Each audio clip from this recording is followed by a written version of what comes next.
Bienvenidas y bienvenidos. Vamos a dar inicio a la conferencia web denominada Neurociencia en los procesos cognitivos, creativos, perdón.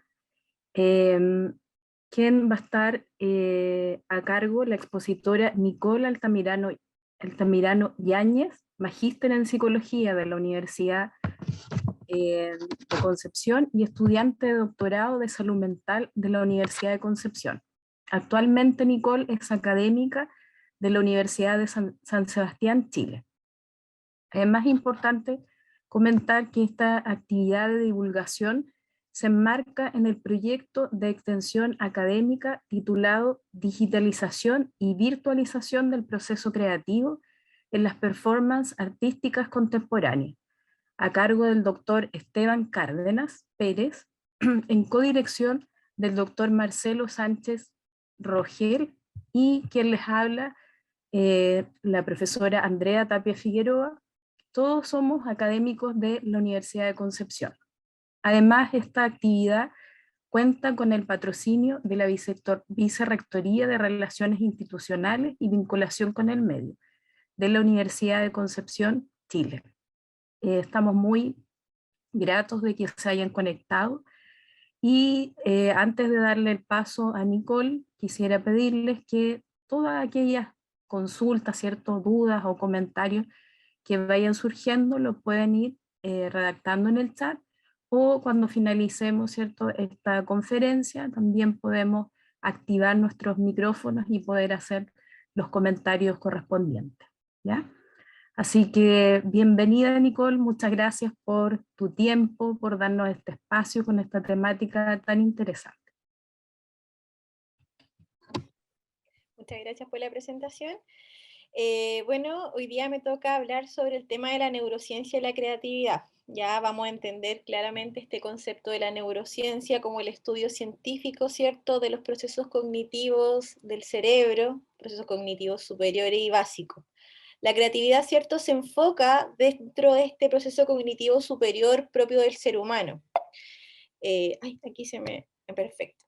Quería empezar, ¿cierto?, la exposición hablando un poco y rompiendo un poco los neuromitos que hay sobre los procesos cognitivos, ¿ya?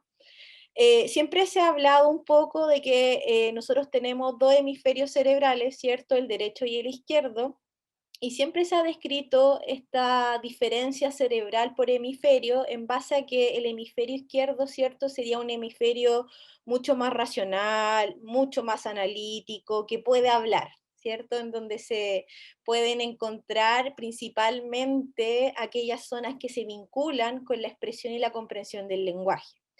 Mientras que este cerebro, ¿cierto?, derecho, o este hemisferio izquierdo, ¿cierto?, sería como el artístico, el creativo, con el cual, ¿cierto?, se pueden expresar ciertas ideas que no se pueden hacer con palabras.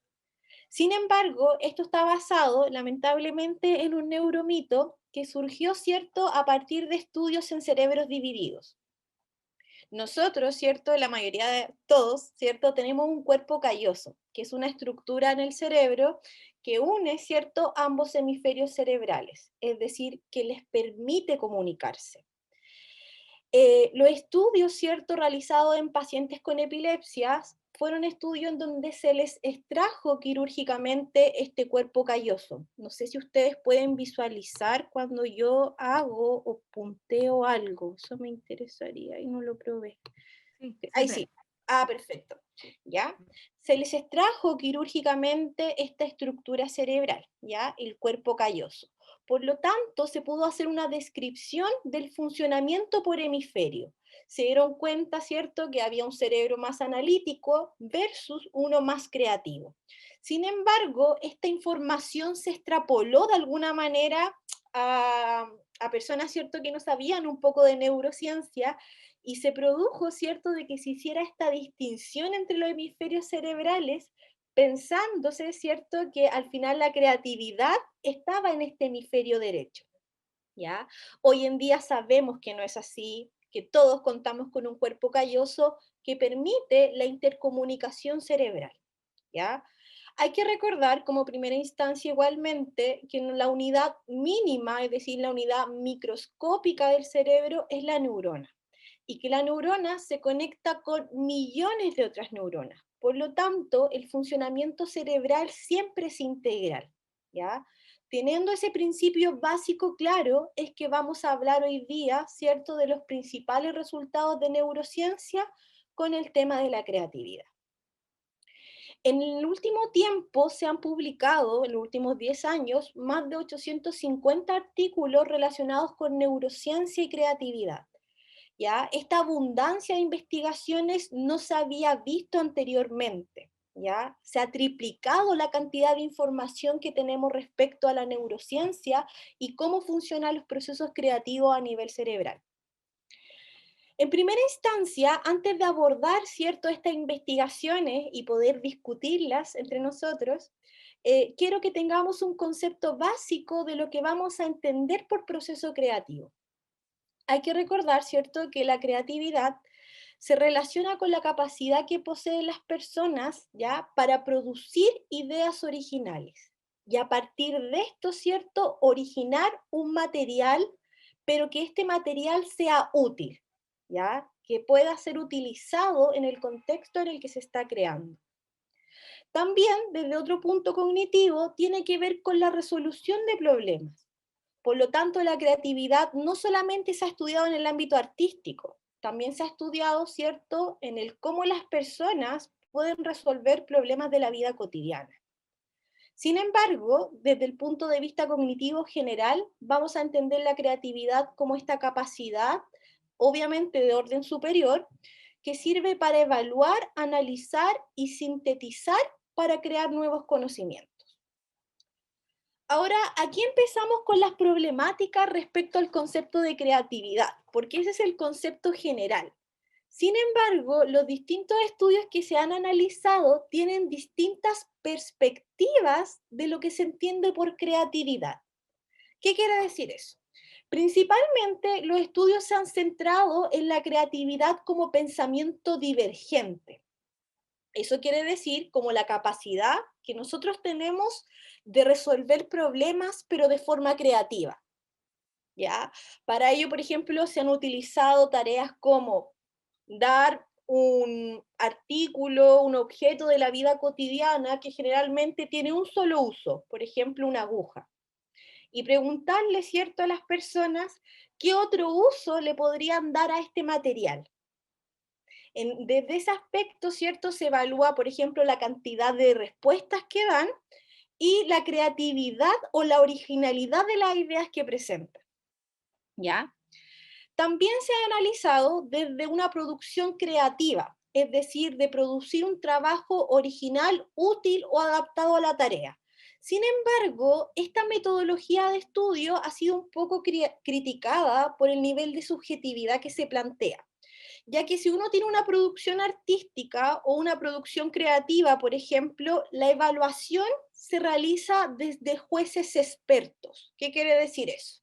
Por ejemplo, en el caso de ustedes, que son del ámbito artístico, tendrían que evaluar como un juez si esta producción, ¿cierto?, o esta obra tiene los criterios de creatividad y originalidad, ¿ya? Por lo tanto, no ha sido muy evaluada de manera adecuada dentro de las neurociencias. Y la última, ¿cierto?, que es la menos estudiada, tiene que ver con los rasgos de personalidad, ¿ya? Que evalúan, por ejemplo, si la creatividad se relaciona, por ejemplo, con rasgos de extroversión, con ser más extrovertido, con ser más sociable, ¿ya? Si se relaciona, por ejemplo, con la búsqueda de emociones intensas. En ese ámbito tenemos escalas que miden rasgos de personalidad, de creatividad. Sin embargo, tampoco han sido muy estudiados desde la neurociencia.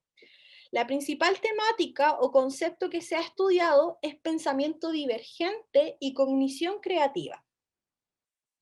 Ahora, ¿cómo es que se mide o evalúa la creatividad desde la neurociencia? Tenemos dos herramientas principales. La primera, ¿ya?, son los electroencefalogramas, ¿ya?, que están aquí abajo. Yo aquí les traje una imagen. Que esto es cierto, lo que hacen es un método, cierto, no invasivo de la neurociencia que busca, cierto, medir las distribuciones de voltaje a través del cuero cabelludo. Ya se les ponen unos electrodos, cierto, en la cabecita para medir las ondas cerebrales. Nosotros tenemos distintos tipos de ondas cerebrales. Por ejemplo, en neurociencia, relacionadas con la creatividad, la onda que más se relaciona es la onda alfa, que vamos a ver más adelante cuáles son los resultados de esos estudios. Sin embargo, también tenemos otras ondas, como por ejemplo las ondas cerebrales betas, que espero que todos estemos en este minuto con esa onda cerebral porque significa estar despiertos y conscientes, ¿cierto? Y no estemos más o menos durmiendo. Entonces, esa es una forma, ¿cierto?, de medir algunas tareas creativas a través, ¿cierto?, de los electroencefalogramas. Otra forma desde la neurociencia tiene que ver con el fMRI, ¿cierto? O llamados también, aquí justo las caritas me tapan un poquito el PowerPoint, voy a tratar de moverlo. Ahora sí, ¿ya?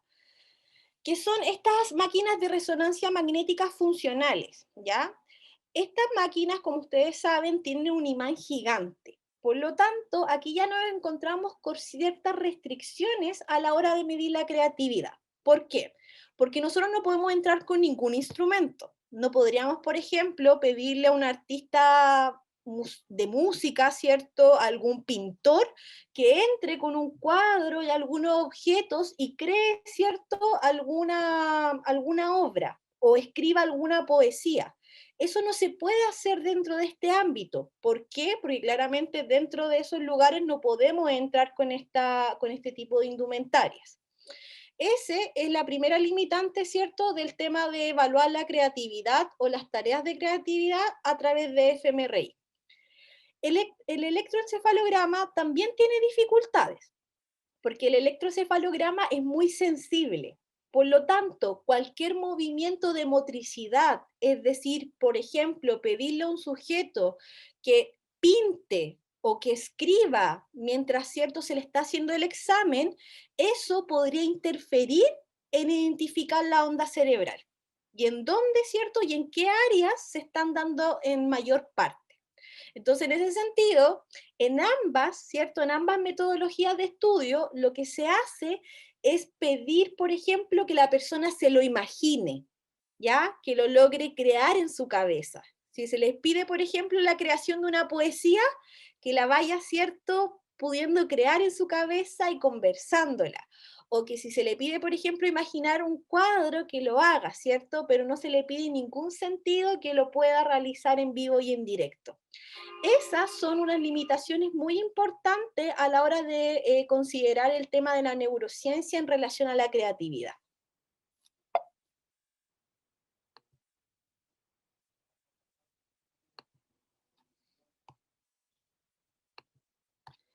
Ahora, ¿qué nos han arrojado estos primeros estudios relacionados con fMRI, con estas resonancias magnéticas funcionales? Bueno, lo que han arrojado en conjunto es que creen que las principales regiones involucradas a nivel cerebral tienen que ver con la corteza prefrontal. Yo aquí voy a introducir unos conceptos básicos para que todos vayamos entendiendo durante la presentación. Si nosotros vemos la macroestructura a nivel de cerebro, ¿cierto? Vamos a encontrar 4 estructuras que son evidentes a nivel del cerebro. Y estas son 4 lóbulos, ¿ya? Que tienen distintas tareas o funcionalidades específicas. Por ejemplo, tenemos el lóbulo frontal, que tiene que ver, ¿cierto?, con las tareas más de tipo ejecutiva. ¿Qué quiere decir eso? Tareas como la atención, la concentración, la memoria de trabajo, estar consciente, ¿ya? Por otro lado, ¿cierto? En amarillo aquí tenemos el lóbulo parietal, que tiene que ver con la integración sensorial. Aquí también encontramos la representación del cuerpo humano, ¿ya? En relación a la cantidad de receptores, por ejemplo, que encontramos en las manos y en la cara. El occipital, ¿cierto?, tiene que ver con todo el procesamiento de la información visual. Y el temporal se ha comprendido como el área, ¿cierto?, que tiene que ver con el funcionamiento de la audición, ¿ya?, el lenguaje comprensivo y las memorias. Dentro de los resultados de neuroimagen, lo que más ha salido frecuente es la activación de regiones que tienen que ver con la corteza prefrontal. Y esto guarda relación porque la corteza prefrontal está asociada, ¿cierto?, con patrones neuronales que tienen que ver con funciones cognitivas que son de tipo ejecutivas, es decir, que tienen que ver con el control, con la atención, con la planificación, con la inhibición de impulsos, ¿ya? Es por eso que ha sido encontrada de manera más frecuente. Sin embargo, no es la única red neuronal que está implicada dentro de los procesos de creatividad. Y aquí nos vamos a llevar una gran sorpresa. No sé si ustedes conocen la red de control o la red neuronal por modo de defecto, ¿ya? Que es esta red neuronal que comprende en general áreas parietales, estas que estaban aquí encimita en el cerebro.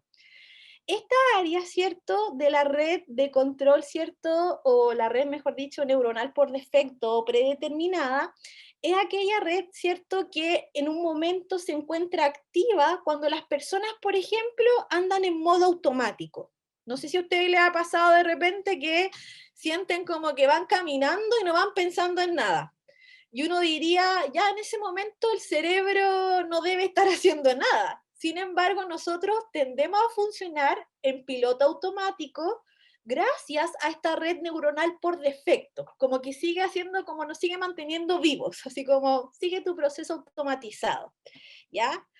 Y por otro lado tenemos otra red de control ejecutivo que comprende regiones prefrontales y parietales. ¿Ya? Lo que se ha encontrado en las tareas de creatividad que vamos a comentar en la siguiente lámina es que ambas redes se complementan. Uno pensaría que no. Uno pensaría, por ejemplo, y la neurociencia en estudios con memoria de trabajo ha encontrado que estas redes son antagonistas. Por ejemplo, que durante un proceso de memoria de trabajo, es decir, donde uno está, por ejemplo, tomando nota, dibujando, pintando o colocando atención en un estímulo externo, generalmente se tiende a inhibir la red neuronal por modo de defecto, ¿ya? Porque está más centrada en un estímulo interno, esa red. Pero lo que se ha encontrado es que en el proceso de creatividad ocurre todo lo contrario. Ambas redes se complementan. Es decir, tanto esta red neuronal que funciona por modo de defecto, como esta red de control ejecutivo, ¿cierto? Que contribuye a colocar atención al objetivo, poder analizarlo y evaluarlo. Entonces, desde este paradigma, lo que se cree desde la neurociencia es que el proceso de creatividad tiene dos momentos. Primero, la generación de la idea, ¿cierto? El surgimiento de este pensamiento, de este, oh, se prendió la ampolletita, que ocurriría, ¿cierto?, por la red neuronal por modo de defecto, ¿ya? Y luego, ¿cierto?, vendría otro momento en el cual yo evalúo esa idea. Yo digo, ya, surgió esta idea mientras me estaba bañando, caminando. Sin embargo, esta idea es buena y ahí surge el segundo momento que tiene que ver con la red de control ejecutivo, ya que yo evalúo, analizo si es de utilidad esta idea o no, ¿ya? ¿Y dónde se ha encontrado la evidencia científica en torno a estas dos redes? En tres ámbitos artísticos diferenciados, ¿ya? El primero tiene que ver con que se han hecho estudios con pianistas profesionales, ¿ya? En donde se le han pedido dos tareas diferenciadas. Primero, se le ha pedido crear o componer, ¿cierto?, una pieza musical en base a ciertos tonos, ¿ya? O sea, con un objetivo súper claro. Lo que se ha encontrado ahí es lo que podemos ver en la parte A de las imágenes de arriba. Se ha encontrado que la red que se tiende a activar es la red de control ejecutivo, es decir, esta que planifica, que está consciente, que tiene la atención enfocada hacia el exterior, ¿ya? Pero después, cuando al pianista se le dice, ya, ahora la tarea cambia, quiero que usted haga una composición, pero en base a una emoción, es decir, no le plantea notas específicas, sino que le dice literalmente, compone en base a una emoción específica. Igual hay un objetivo. Sin embargo, este no es tan dirigido. Lo que sucede ahí es lo que pasa ahí, lo que se puede visualizar por neuroimagen, ¿cierto? En la parte B. Tienden a acoplarse la red, ¿cierto? Por defecto neuronal y la red de control ejecutivo, ¿ya? La red, obviamente, por defecto neuronal, como tiene que ver con la generación de ideas creativas, que luego, ¿cierto?, van a ser evaluadas por la red de control. Esto no solamente pasa en el ámbito de la música. Hay otros estudios, ¿cierto?, en donde se le ha planteado a las personas que puedan crear la portada de una imagen, o sea, la imagen de una portada de un libro. ¿Ya? Se le ha dicho la temática y le han dicho, por favor, imagina una portada. ¿Cuál sería la portada que tú crees que va a representar ese título? En ese caso, lo que ha pasado, ¿cierto?, es que cuando las personas tienen que pensar en una portada de un libro, las redes que se activan son las de defecto, las que tienen que ver con la generatividad de la idea, ¿ya? Pero luego, cuando a las personas se les dice en un segundo momento de la evaluación, ahora quiero que evalúes la portada que creaste, ahí se acopla la red de control nuevamente. Lo mismo pasa en la poesía. Se le había pedido, ¿cierto?, un grupo de poetas profesionales que generaran una poesía de manera espontánea durante un ejercicio de neuroimagen.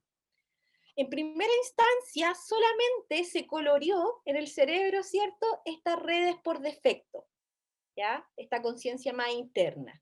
Y luego, en un segundo momento, igualmente se les volvió a pedir que la evaluaran. ¿Y qué pasó? Se acopló nuevamente a las redes ejecutivas o de control, ¿ya? Entonces, esto nos demuestra, especialmente en el ámbito artístico, que la creatividad, a diferencia de otros procesos cognitivos, no tiene que ver solamente con el control ejecutivo o de la atención centrada en el exterior, sino que tiene que ver con dos momentos diferenciados. Un momento de generatividad que está centrado en mí, en una focalización interna, y otro momento que tiene que ver con una atención externa que está enfocada en evaluar el producto, ¿ya? Ahora, ¿qué nos han dicho los estudios con electroencefalogramas? Estos que miden, ¿cierto?, las ondas cerebrales. Nos han dicho, ¿cierto?, que la principal onda cerebral involucrada en los procesos de creatividad son las ondas alfa. ¿Alguien sabe de aquí, por ejemplo, cuáles son las funciones de las ondas alfa o cómo se describen? ¿No? Ahí pueden prender el micrófono si gustan. ¿No? Bueno, las ondas alfa en neurociencia han sido descritas como aquellas, ¿cierto?, que tienen que ver cuando uno cierra los ojos, ¿ya? Cuando uno va a empezar, por ejemplo, la meditación, la ensoñación, ¿ya? Cuando uno está relajado. Con eso tienen que ver los procesos de onda alfa. Y dicen, ¿cierto? Las investigaciones se ha comprobado que las personas más creativas tienen mayor frecuencia de ondas alfa a nivel cerebral versus las poblaciones, ¿cierto?, que han sido catalogadas como poco creativas o con poco pensamiento divergente, ¿ya? Igualmente se ha encontrado que en las áreas frontales y parietales se da una mayor potencia alfa cuando, por ejemplo, a las personas se le exige un aumento prolongado en torno a una actividad de creatividad, ¿ya? O sea, que al parecer el estar relajado, el imaginar las cosas, ¿cierto?, mejoraría la productividad creativa. Al parecer, estresarnos con crear un cuadro, con componer una obra musical, no sirve de mucho. Lo que más sirve, ¿cierto?, son los estados de relajación. Y eso nos está diciendo el cerebro a gritos. La onda alfa es la que tiene que ver con ese estado de relajación y con el cual se relacionan, ¿cierto?, los estados de creatividad. Ahora, ¿cómo se ha estudiado esto? Primero, por ejemplo, se han hecho estudios, como yo les decía, de comparar poblaciones que son catalogadas como creativas versus poblaciones en grupos controles, que seríamos, por ejemplo, yo, que somos poco creativas, ¿ya? Que estamos muy focalizadas en lo externo y poco en lo interno. Y lo que se ha encontrado es que en ambos grupos tenemos diferencias cuando se les pide una tarea de creatividad en la cantidad de ondas alfa. Sin embargo, las personas que ya eran creativas previamente son aquí arriba, las que pueden observar ustedes aquí arriba. Son aquellas en donde el cerebro literalmente puede haber un aumento significativo a nivel de toda la corteza cerebral, especialmente en las áreas frontales y parietales de esta onda, ¿ya? Versus, ¿cierto?, aquellas personas que no somos tipificadas como tan creativas, en donde las ondas alfa tienden a especializarse en un área determinada, ¿ya? Entonces se va a considerar que el aumento, ¿cierto?, de las ondas alfa va a reflejar una reducción de la atención orientada hacia el exterior, ¿ya? Con eso tiene que ver las ondas alfa. Por eso dice que se promueven de alguna manera cuando uno cierra los ojos. Y esto también se ha comprobado con artistas visuales, ¿ya? Se le ha pedido, por ejemplo, a artistas visuales que en un momento de una tarea logren, ¿cierto?, estar con los ojos abiertos y analizar o estructurar cierta obra artística. Y lo que se ha visto es que a nivel de electroencefalograma tienden a disminuir las ondas cerebrales de tipo alfa y por lo tanto tienden a disminuir también los procesos creativos. Pero ha pasado todo lo contrario cuando se les pedía que imaginaran la obra, que cerraran los ojos y la imaginaran. Eso promovía que el lóbulo, cierto, occipital, que tiene que ver, cierto, con esta información más visual, disminuyera su activación, cierto, de ondas gamma, que son estos de estados de alerta e integración de información, y el cerebro, cierto, tuviera mayor frecuencia de ondas alfa, lo cual promovía de mayor manera los procesos de creatividad. ¿Ya? Y este sería como algún tip, ¿cierto?, para aquellos artistas visuales que en este momento podrían estar un poco bloqueados de que realmente la atención centrada hacia el interior es mucho más importante, ¿cierto?, a la hora de la creatividad que la atención centrada en el exterior o en el objetivo, ¿ya? Porque eso tiende a disminuir la cantidad de ondas alfa que están relacionadas con la creatividad, ¿ya? Eso es súper importante. Ahí tienen el primer tips desde la neurociencia.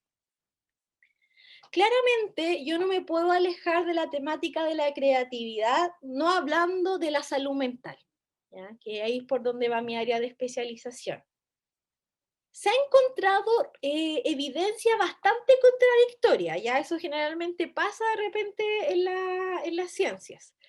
Por un lado, se ha encontrado que la depresión y la ansiedad se vinculan con bloqueos creativos. Sin embargo, nosotros tenemos experiencias de propios pintores que han sido reconocidos a lo largo de la historia de que esto no es así. Primero, por ejemplo, tenemos el caso aquí, ¿cierto?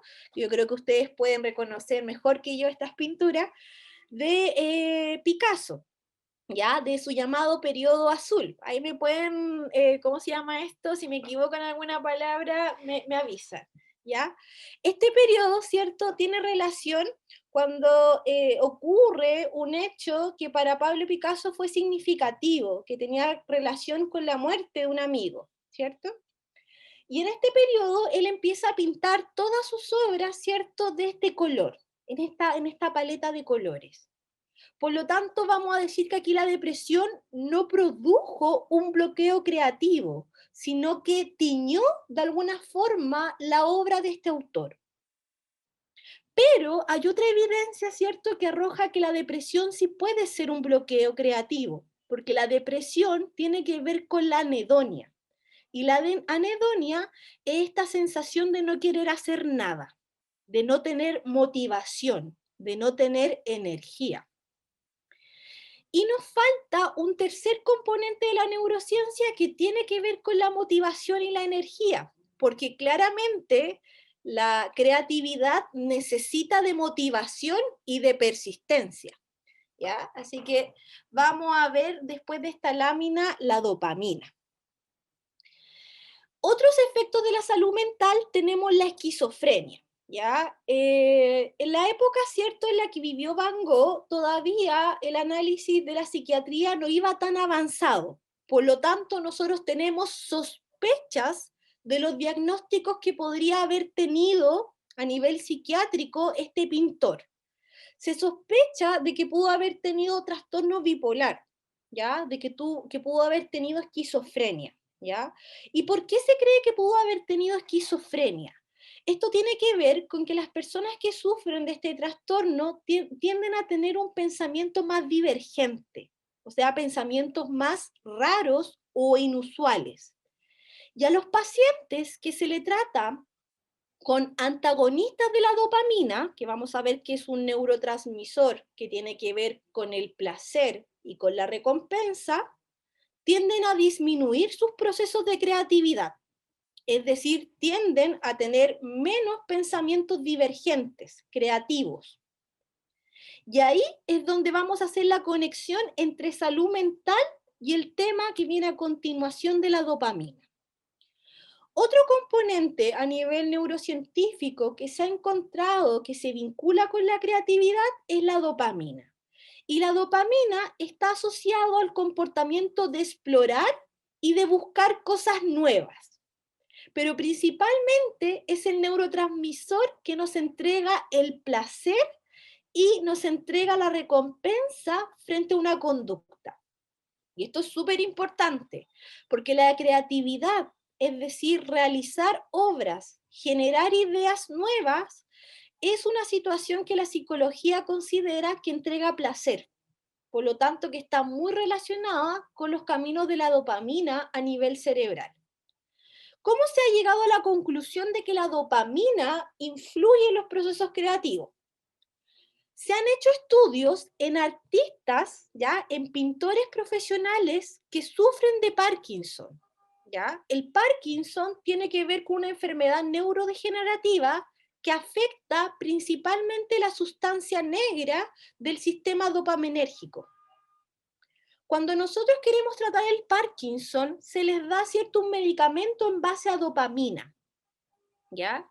Se ha visto a través de grupos controles, es decir, grupos que reciben el medicamento versus grupos de pintores que no lo recibieron, que el grupo de pintores que sí recibe la dopamina para el tratamiento del Parkinson tuvieron un aumento significativo en la cantidad de obras que realizaron. Mientras que aquellos pacientes con el trastorno que no recibieron el tratamiento en base a la dopamina, no mostraron este aumento significativo en las obras realizadas. Incluso había pintores que aseguraban, ¿cierto?, que luego del tratamiento de la dopamina, sentían mucho mayor, ¿cierto?, mucho mayor espacio para la creatividad, se sentían más creativos, con más pensamiento divergente, ¿ya? Y eso está evidenciado en más de 4 estudios realizados con pacientes que son artistas y que sufren de Parkinson.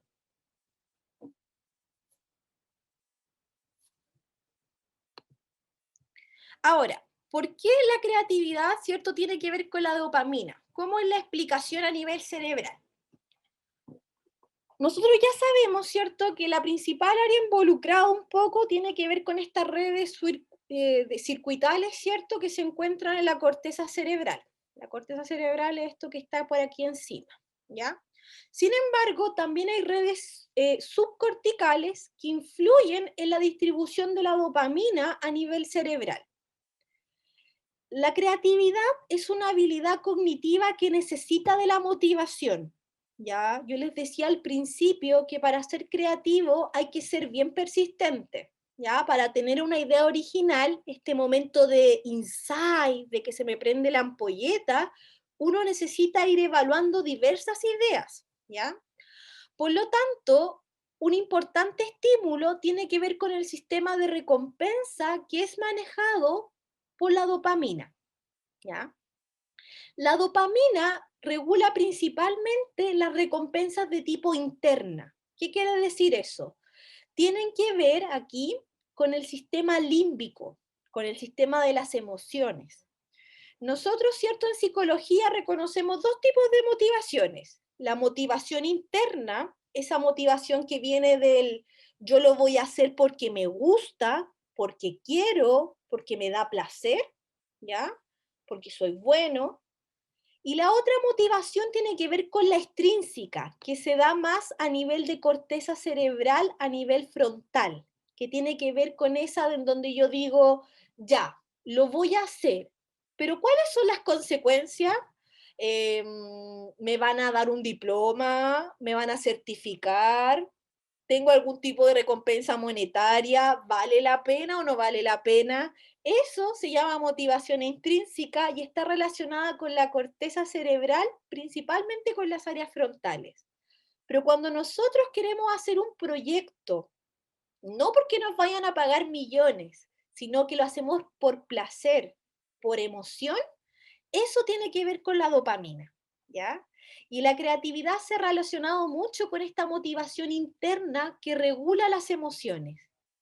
Por lo tanto, los mecanismos fisiológicos que afectan la motivación tienen que ver con la dopamina, ¿ya?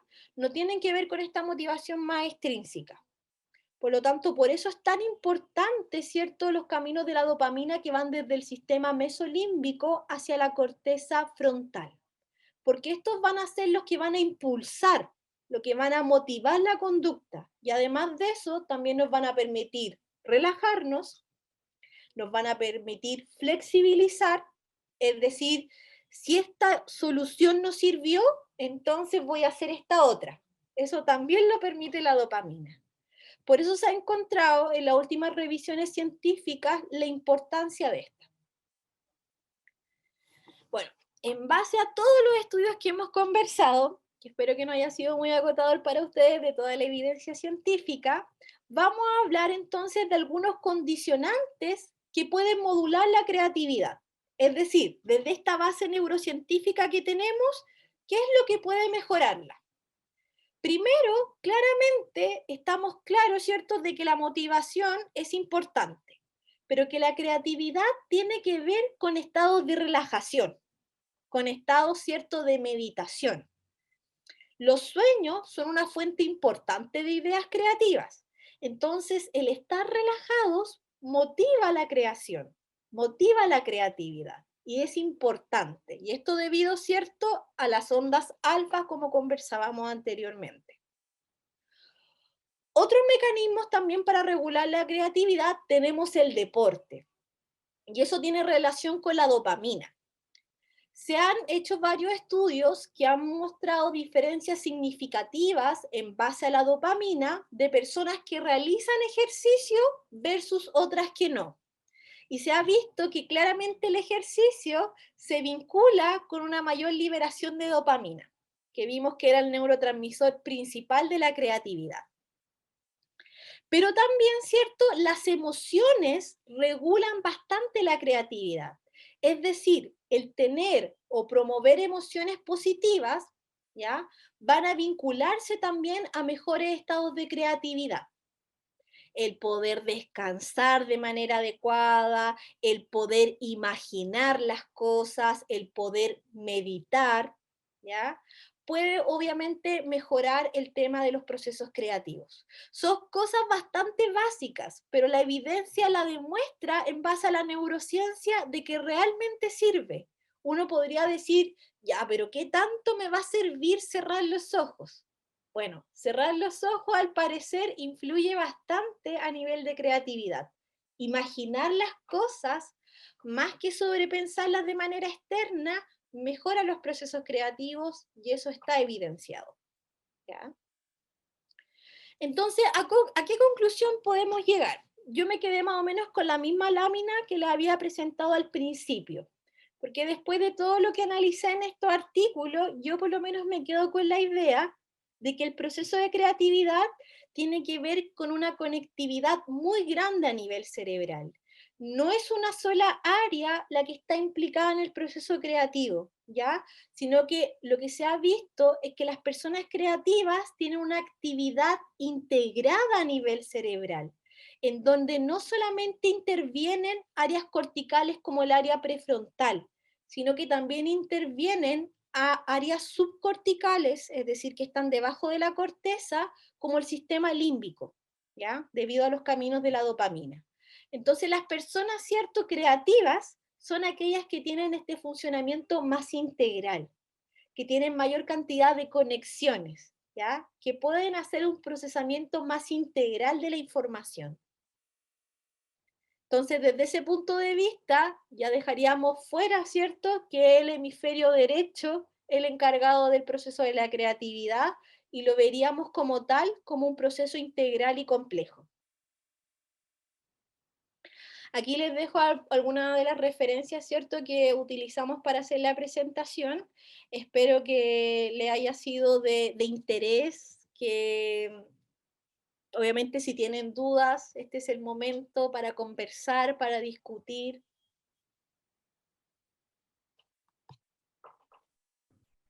Muchas gracias, Nicole. Bueno, agradecer nuevamente tu conferencia muy clara y progresiva, ya que partimos, ¿cierto?, aclarando y explicando estos conceptos clave para luego desde las neurociencias poder entender y comprender cómo se van generando estos procesos creativos, cuáles también son aquellos condicionantes que se requieren para poder desarrollar la creatividad.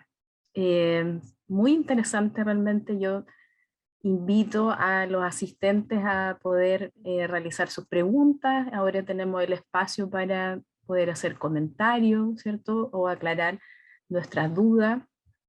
Si no, lo pueden también realizar a través del chat.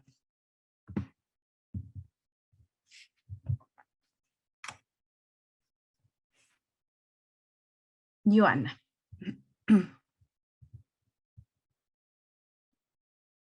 Ahí sí. No sé si se escucha bien. Sí, súper bien. Ya, muchas gracias. Hola Nicole, hola Andrea. Primero agradecer por esta instancia, de verdad que ha sido muy enriquecedora. Tengo un cúmulo de preguntas que estoy tratando de ordenarlas en mi cabeza, pero si cierro los ojos, lo más probable es que aparezca la creatividad o me quedo dormida. Espero que No. Mira, mientras escuchaba la exposición, bueno, yo soy profesora de educación básica y trabajo específicamente en la carrera de educación básica acá en la universidad, y me generó duda respecto a la creatividad en la infancia. ¿Ya? ¿Y por qué me generó esta duda? Porque, bueno, a raíz, ¿cierto?, del trabajo que desarrollo, visité una clase de un estudiante en la que la actividad consistía en que contó un cuento y le pidió a los niños después dibujar 2 escenas que más le hayan gustado del cuento.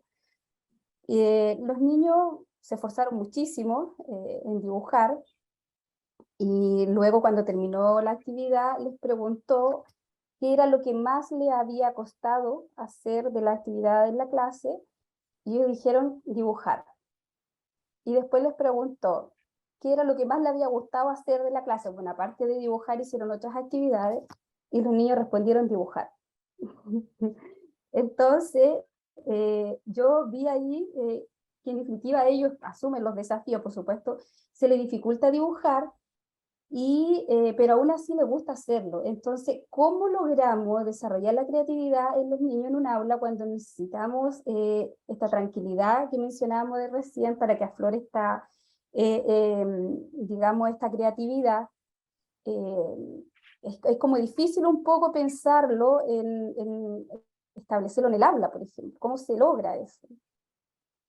ya, sí, entiendo hacia dónde va tu pregunta. Mira, cómo promover los procesos de creatividad en el aula, qué interesante. Yo creo que tiene que ver con promover ciertas estrategias en donde nosotros planteemos una situación en donde la respuesta pueda ser múltiple, ¿ya? Donde no vayamos hacia un solo objetivo.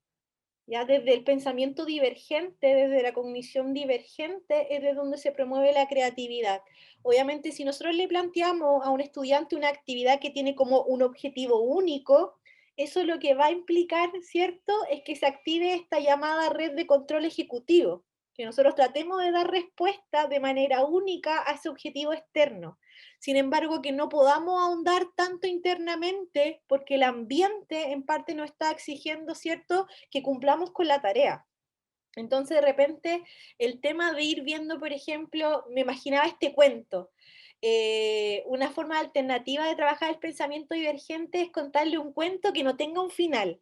Y uno decirle, a ver, quiero que dibujen qué final se imaginan para ese cuento.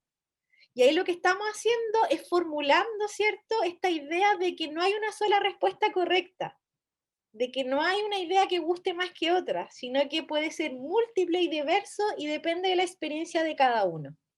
¿Ya? Entonces yo creo que esa es una buena manera, por ejemplo, de trabajar el tema de la creatividad, que es también una manera en la cual se mide, ¿ya? Sin embargo, también tenemos que acordarnos de algo importante, ahora que me lo mencionas con niños pequeños. Los niños pequeños, a nivel de desarrollo cerebral, ellos todavía no tienen muy desarrollada el área frontal, ¿ya? El área frontal se termina de desarrollar más o menos ahí por los 20, 18 años, ¿ya? Que tiene que ver con el control, la planificación, la atención. Los niños pequeños, ¿en qué colocan más atención? En lo que se mueve, en lo que tenga color y sonido. Entonces también promover, ¿cierto?, la creatividad desde su desarrollo neurológico, ¿ya? Desde esos ámbitos en donde ellos pueden colocar atención. Yo creo que eso serían como las principales ideas que se me ocurren en este momento. Ya, súper, muchas gracias. Gracias, Joana. ¿Vas a hacer alguna otra pregunta? ¿O aclaraste tu duda? Sí, aclaré mi duda. Bueno, y también a raíz de esa actividad yo la traje acá a la universidad y le pedí a mis estudiantes que dibujaran. Entonces dije, ¿cómo actúan los estudiantes cuando lo hacen dibujar? Y de verdad que yo creo que la mayoría tenemos un trauma con el dibujo y lo reconozco. Yo no sé por qué nos cuesta tanto dibujar. Y ahora voy entendiendo un poco quizás que no hemos aprendido, ¿cierto?, a poder sacar nuestra creatividad.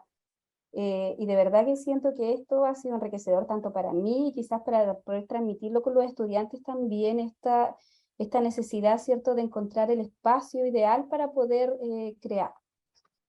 Y me ocurrió que los estudiantes específicamente les costó muchísimo dibujar. No, de hecho, no sabían cómo empezar.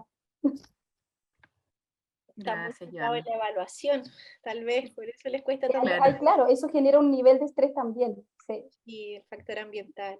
sí. Gracias. Ahí está el profesor Esteban también dice totalmente de acuerdo. Voy a leer dos comentarios que están en el chat, dos mensajes dedicados a ti, Nicole.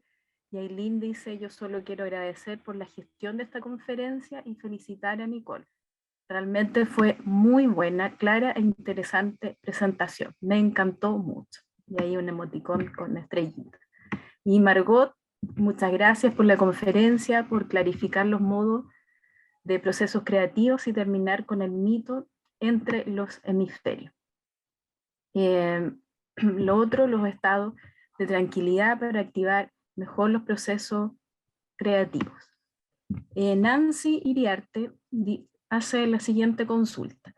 ¿Qué pasa con los niños autistas y el desarrollo de la creatividad? Bueno, la creatividad, yo aquí no lo mencioné en el estudio, tiene que también ver con el desarrollo social. Ya la creatividad está muy vinculada al tema de la cognición social como tal. Se han realizado investigaciones, ¿cierto?, en donde obviamente se vinculan ambas habilidades para un desarrollo creativo. Sin embargo, también tenemos que ver cómo desde qué creatividad o desde qué perspectiva vamos a hablar, ¿ya? Por ejemplo, los niños, ¿cierto?, con este trastorno del espectro autista, sabemos que pueden tener distintas capacidades, distintos niveles, ¿cierto? Son un espectro, son como bien variados en las habilidades comunicacionales y sociales que tienen. Por lo tanto, pueden también, ¿cierto?, promoverse ciertas actividades de creatividad con ellos que estén vinculados más hacia, por ejemplo, la atención interna, que es lo que más, ¿cierto?, tienden a manejar ellos. Entonces, desde ese punto de vista, yo creo que es un área que falta, ¿cierto?, de investigar, falta ver, ¿cierto?, cómo se pueden medir estos procesos creativos o cómo se pueden promover desde, por ejemplo, estas patologías, ¿cierto?, que tienen dificultades a nivel de cognición social. ¿Ya? Que les falta, por ejemplo, esta teoría de la mente, este saber qué está pensando el otro, este saber comprender el ambiente, pero yo creo que ahí faltan estudios. ¿Se ha correlacionado la creatividad con cognición social? Sí. ¿Se ha vinculado con, por ejemplo, personalidades extrovertidas, personas que se saben relacionar y comunicar? Totalmente. Pero yo creo que se podría medir otro tipo de creatividad relacionada a otros rasgos en ese tipo de población, porque claramente ellos sí tienen un nivel de creatividad, pero probablemente sea distinta al que se habla sobre en los estudios de neurociencia, ¿ya? Pero sería como otro ámbito de vacío que debiéramos poder estudiar. Muchas gracias. Gracias. Michelle también te agradece por la conferencia, dice todo muy bien explicado y muy claro.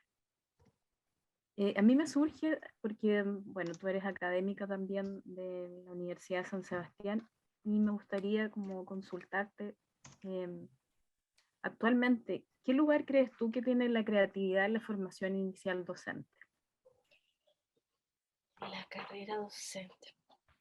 Bueno, mira, yo voy a dar mi opinión ahí un poquito más particular, ¿cierto?, sobre el tema de la formación docente. Yo creo que dentro de la formación, ¿cierto?, yo siento que los docentes cada vez necesitan más herramientas que tengan que ver, por ejemplo, con vincularse a los estudiantes a través de actividades que no solamente sean creativas, sino que también involucren, y aquí me va a salir un poco más lo psicóloga, con el aspecto socioemocional, que tampoco es que vayan tan desconectados, ¿ya? Aquí, como vimos, claramente van muy conectados, pero sin embargo yo creo que la formación inicial del docente hoy en día se ha visto con todo esto de la pandemia que necesita, ¿cierto?, llegar de forma más creativa a los aspectos socioemocionales del desarrollo del niño y la niña, ¿ya? Ahí se me sale un poquito lo psicóloga educativa que tengo dentro de mí. No se complementan, todas las áreas se complementan. No sé si surge otra consulta, duda, comentario. Yo quisiera hacer una pregunta. Bueno, en realidad comentaba ahí internamente que con esta presentación se me aclararon muchas, pero muchas definiciones probablemente y un poco haciéndome consciente del mundo de las artes visuales, que ese es mi mundo básicamente, artes visuales, cultura y educación.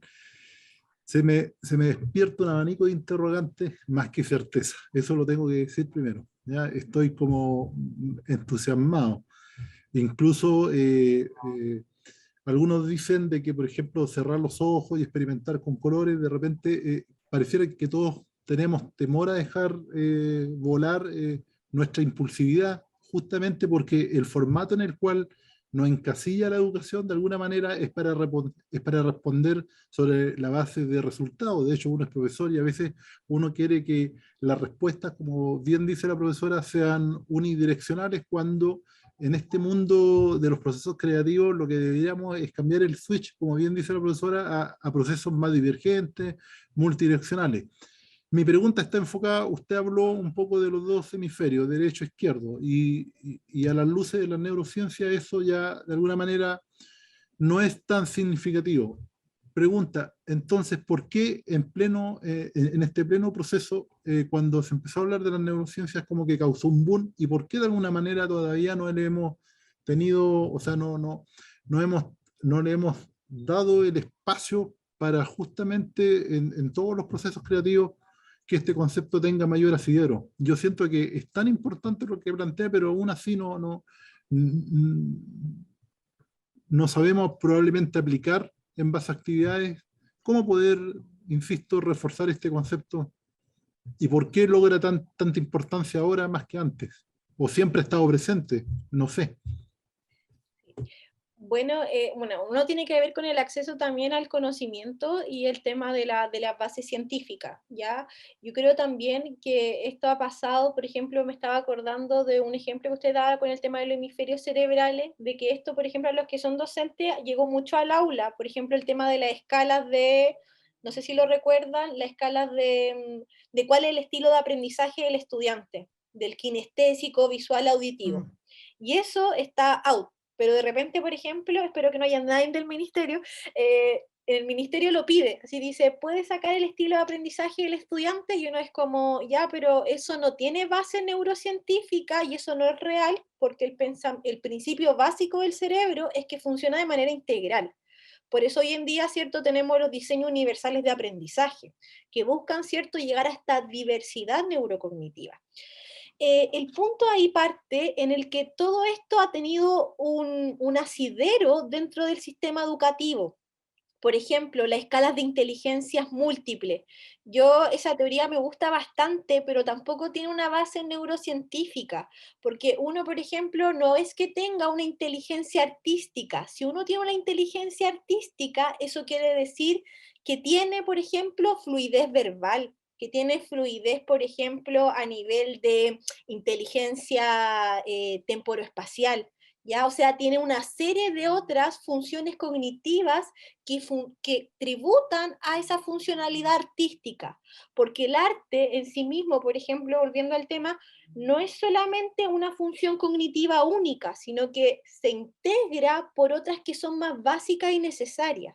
Entonces, en ese sentido, un poco en educación, lo que se ha hecho de repente es tomar estos, por ejemplo, conocimientos científicos, pero no se ha visto, por ejemplo, el cómo se han realizado. Por ejemplo, este mismo experimento que se realizó en cerebros divididos. Solamente se quedaron con la conclusión de que el hemisferio derecho era el artístico y el izquierdo el analítico, pero nunca ahondaron en que este estudio había sido realizado en cerebros que no tenían cuerpo calloso. O por ejemplo, hay otros estudios que también han surgido neuromitos importantes en torno a ello. El tema de la estimulación temprana o de la estimulación en preescolares. Hoy en día, yo hago clase también en el nivel de profesoras que están para el nivel de prebásica, siempre pelean conmigo por este neuromito, porque ese resultado de que la estimulación ayuda al desarrollo cerebral está relacionado con estudios en ratas. Y las ratas, la estimulación se considera que cuenten con agua, luz y comida. Entonces yo le dije, la evidencia científica de eso no se puede extrapolar a un niño pequeño, porque nosotros al niño pequeño no lo podemos tener sin agua, sin luz y sin comida para poder comparar si el desarrollo neuronal es distinto. Entonces, en ese sentido, lo que se ha hecho es que se leen estos estudios y se extrapolan, ¿cierto?, al ámbito educativo. Entonces quedan, a pesar de que uno intenta acercar la neurociencia a la educación, generalmente puede ocurrir esto si es que no hay un camino, por ejemplo, que lo busque integrar. Que le diga, por ejemplo, a los profes en este caso, mira, se ha estudiado así, pero tiene estas limitaciones. O se ha hecho así, pero está hecho en animales y en estas condiciones. Por eso yo les decía, nuestros estudios de creatividad es claro, se ha estudiado la creatividad, pero piénsenlo, se ha estudiado de forma no ecológica, no está estudiado en contextos naturales. No hemos podido medir, ¿cierto?, la creatividad a través de neuroimagen mientras una persona está pintando o está creando una obra de arte. Eso todavía no lo podemos hacer porque no contamos todavía con el avance científico, a pesar de que tenemos grandes máquinas de resonancia magnética, aún no llegamos a ese nivel. Y esas van a ser las restricciones que tenemos que considerar a la hora también de hablar de estos resultados. Estimada profesora, ¿puedo hacer otra pregunta? Lo que usted está diciendo es súper interesante porque en el fondo literalmente estamos hablando en palabras simples como por ejemplo romper la regla, ir más allá de lo establecido. Tampoco digo que hay que hacer una revolución, digamos, social, sino que a nivel imaginario. Es decir, ¿y por qué entonces todas esas capacidades como que de alguna manera las hemos ido dejando de lado? ¿Y por qué yo digo, por ejemplo, cuando analizamos el currículum, siempre, por ejemplo, en las primeras partes del aprendizaje son estas estas asignaturas de alguna manera que son duras, en matemática, que esto, lo otro, y no ponemos en las primeras jornadas, por ejemplo, el tema de la diversión, el juego, como hay otras teorías que estimulan, como usted dijo, el concepto de la motivación. Por ejemplo, y siempre tiran para el día viernes cuando todo el mundo está cansado, el tema de las artes, la música, o lo ponen como a las 2, 3 o en la tarde. Y se supone que cuando usted habla de la palabra motivación, debiéramos generar, no sé si eso está aceptado dentro de la neurociencia, generar los ambientes propicios para posteriormente después empezar, no voy a decir cosas duras, porque no estoy de acuerdo con habilidades blandas y habilidades duras, que yo no sé de dónde sale eso también, pero insisto, si estamos conscientes de aquello, ¿por qué hacemos todo lo contrario? Es una buena pregunta. Mira, ha pasado mucho que hay mucha evidencia científica, por ejemplo, respecto a lo que tú mencionas que es súper importante, por ejemplo, los horarios de clase. Está comprobado que los niveles de atención mejoran después de las 10 de la mañana. Incluso hay colegios en Estados Unidos que empiezan después de esa jornada las clases, porque tienen que ver con los niveles del ciclo natural del cerebro, ¿ya? Pero incluso, como tú bien decías, se dejan las artes plásticas, las artes físicas, ¿cierto? Hacia el final de la tarde, cuando la persona ya empieza, ¿cierto?, a disminuir un poco la curva de atención y cuando ya después viene después del almuerzo en estado de relajación completa. Porque el cerebro también pasa por estados de activación y relajación. No es que nuestro cerebro esté totalmente activo 24/7. Nosotros hay periodos en que vamos así, descendiendo constantemente, cada 90 minutos en el adulto nos reiniciamos. En el caso de los niños pequeños, en promedio entre 45 y 50 minutos. Por eso casi siempre la clase se divide como en la parte teórica y después la práctica, para que vuelvan a despertar. Pero en ese sentido, ¿cierto? No todos los conocimientos de neurociencia se han podido colocar en la práctica en el sistema actual, ¿ya? Y eso igual parte desde que yo creo, o sea, ya esto ya es como una concepción más particular mía, parte, ¿cierto?, de que tal vez falta que este conocimiento llegue, ¿cierto?, a las personas que manejan ya la política pública, la política de educación. Falta un poco que lleguen un poquito más lejos esta evidencia científica. Yo creo que no hemos quedado más en lo convencional, más como en el cumplir con el objetivo de la matemática, del lenguaje que es necesario, de que hay que cumplir con que el niño a esta edad ya tenga estos conocimientos, sepa del número del tanto al tanto. Sin embargo, no se ha visto que a la base de esos procesos cognitivos que son complejos, existen procesos que se pueden promover, por ejemplo, como usted bien dice, a través del arte o la música, que igualmente van a contribuir a que esas neuronitas que están por allá también se conecten y puedan, por ejemplo, flexibilizar o promover funcionamientos cognitivos más complejos, ¿ya? Cuando dejemos de pensar que el cerebro funciona por área, que casi como que hay que hacer que el área de matemáticas solamente sea grande, de alguna forma coloquial de decirlo, o se junten neuronitas ahí, cuando dejemos de entender que la neurona se conecta con todo y con todos los espacios del cerebro, ahí recién vamos a ver que cuando estamos contribuyendo al arte, cuando estamos contribuyendo a la música y a la educación física, también estamos contribuyendo a todos esos procesos más complejos que se quieren llevar a cabo, ¿ya? Pero todavía se ve el cerebro como por área especializada. Todavía se cree que esta es el área de la matemática y que tenemos que darle duro a esa área, ¿ya? Entonces todavía no se entiende como el cerebro como un ser integral. Entonces, con mayor razón vamos a difundir esta conferencia para que llegue a las autoridades, quienes están a cargo, ¿cierto?, de las políticas. Me parece que no hay más preguntas. A ver. Vamos a ver. No. Joana también dice muchas gracias, muy interesante. Yo creo que yo me quedaría, ¿cierto?, con la invitación también que tú nos haces de diversificar, ¿cierto? Hoy día, si bien está mencionado la normativa, un poco quizás está el desafío de hacerla, de llevarla a la práctica. Y esta instancia, ¿cierto?, nos invita a ir un poco más allá, a entender cómo funciona nuestro cerebro y las cosas bien puntuales que también podemos ir haciendo. Así que muchas gracias, Nicole. También gracias a quienes se conectaron hoy día. Después también va a estar esta conferencia en la página web, profesor Esteban, si me corrige, ¿cierto? Para que quien quiera repetirla de nuevo y verla nuevamente lo pueda hacer.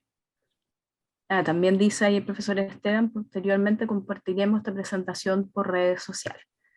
Así que, y página web, www.artebiobio.cl. Así que ahí pueden buscar nuevamente la conferencia y todas las que se han realizado anteriormente. Así que muchas gracias por tu tiempo, Nicole, muchas gracias a todos y a todas por participar. Y lo esperamos en la próxima convocatoria.